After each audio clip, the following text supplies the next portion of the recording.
Everyone loved her pepper soup. But no one knew why she never missed a single day.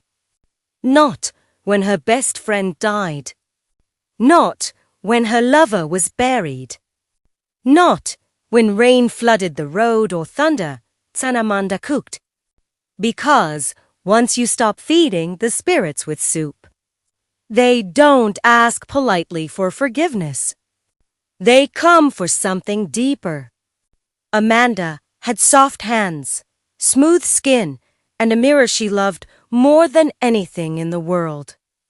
While her mother, Mama Amanda, stirred steaming pots in the market stall shouting prices, wiping sweat with the edge of her wrapper, blowing on hot broth, Amanda sat in the corner with her legs crossed, chin lifted, admiring herself in a small round mirror she carried everywhere.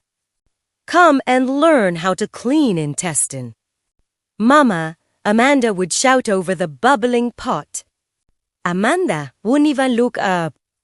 I'm not touching that smelling thing, she'd mutter, gently wiping imaginary dust from her cheek. Other girls in the market helped their mothers pound spices, peel onions, fetch firewood, and wash plates.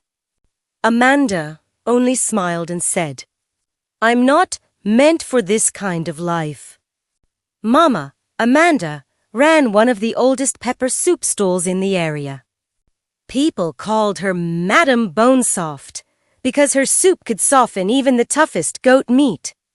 Her stall always smelled of hot pepper, smoke, and something else, something old, something that felt like memory.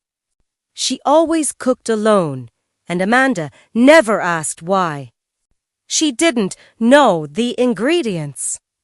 She didn't care to know the process. She barely ate the soup at all. It was too oily, too hot. Too messy for her nails. She had plans.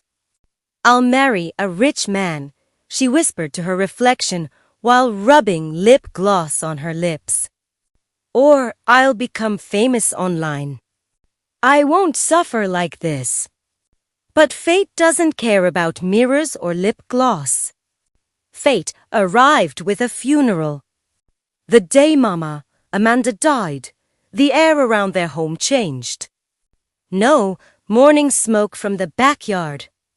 No scent of burnt ginger and dry fish. No loud voice shouting her famous line. Add pepper or add silence. Amanda didn't cry at first. She sat on the floor, staring at the mat where her mother's wrapper was folded. There was no savings, no hidden money, no land documents, only a faded pot, a wooden stool, and leftover firewood. Relatives came and left quickly. So she didn't even train her daughter. One whispered, "Fine face but empty hand." Then they were gone. Amanda was alone. And hungry, her mirror, once her best friend, now showed her dry lips, dull skin, eyes with no hope. She hated it. She threw it across the room. Then picked it up minutes later and cried. That was when Nina, their neighbor, knocked. She stood at the doorway holding a small bowl of curry. "You don't have to starve, my daughter," Nina said softly. "You can cook like your mother." Amanda frowned. "I don't know how." Nina sighed. "You don't need to know everything. Just start. Hunger has no shame. It will disgrace you." That night, Amanda searched online for how to cook pepper soup using her mother's old phone. That was the first step. The step she would one day regret. She spent Nina's money on spices, borrowed her mother's old pot, scrubbed it until it shone, bought a white apron with faded red letters, Chef Love. She bought mixed meat and even said, without understanding, "Adestra in teste." It gives flavor. She set up the stall near the junction. The soup was wrong, too peppery, too empty. Customers came. They spat it out. What kind of nonsense is this? By afternoon, Amanda sat alone. That night, she didn't eat. That night, Tara came. Tara sat beside her with suya and a drink. Maybe I know someone who can help, Tara said quietly. They went through the bush before dawn. The hut was old, crooked, covered in vines. Inside, the herbalist spoke without looking up. She broke something. He gave Amanda a black calabash. You must cook every day, he said. No excuses, no rest. Amanda agreed. And that was the pact. From the next morning, everything changed. The smell of her soup pulled people like hunger itself.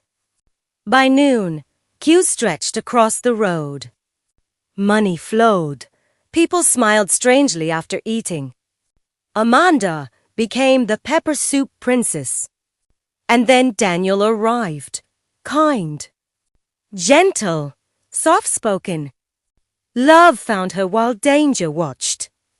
The day Amanda slept and missed cooking, everything broke. The soup lost its power. The spirits noticed. That night, the herbalist demanded payment. A soul that Amanda chose Tara. And Daniel, they died quietly. Amanda cooked loudly. The soup became even stronger. But her dreams became unbearable. One day, sickness held her down. She missed another day. This time, there was no one left to offer. When the shadows came, they came for her. She ran that she vanished. But till today, on quiet rainy mornings, when no fire burns, vendors swear they smell pepper soup. And sometimes, they hear a woman crying in the trees. Moral lesson of this story. Some shortcuts to success are just faster roads to destruction. When you feed darkness for profit, it will one day demand your flesh. Hunger can push a person into choices that success cannot protect them from. Amanda fed people with soup, but she fed the spirits with love, loyalty, and trust.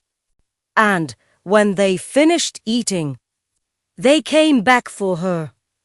Let's hear your thoughts in the comment.